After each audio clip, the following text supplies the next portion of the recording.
Okay, part 4 of boot camps. And let's talk a little bit about how we put these on. How do you make them affordable for someone to attend, make the sacrifice for the weekend, and get it done? And also, how do you make sure that you as a host that you break even and don't, go into significant amount of debt to pull it off? So I think we've gone in our first 3 videos about the why, the who, and the when. And we talk about how now. And I think since COVID and the pandemic season, everything has gone crazy in terms of price. Hotels, it feels like they're trying to recoup all the damages they suffered during COVID on each of us as users of their facilities right now. It's just the prices have gone through the roof.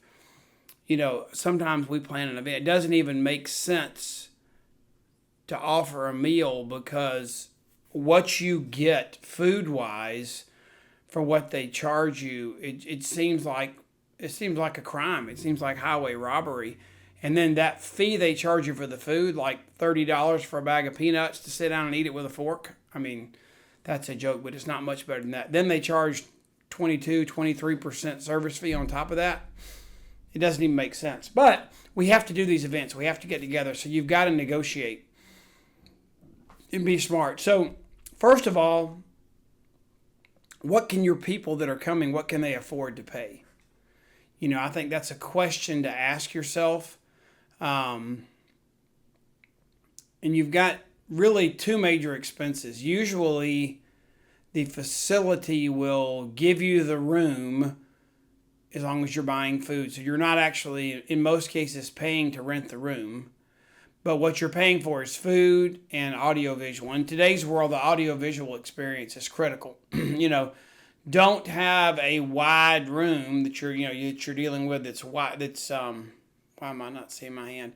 That's wide, rectangular wise, and only have one screen. You need one on each side. And if you have a long room and the stage is at the front on the skinny wall, you need to make sure that your audio, your speakers and stuff project well into the back of that room, and that your screen's big enough for those in the back to see. So you're going to spend some money on AV and spend some money on food.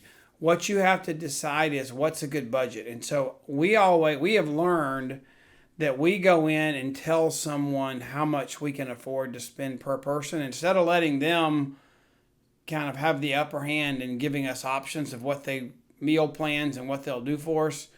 We'll go in and say, hey, we can't go over $159 per person, including AV, including your added on service fees and tax.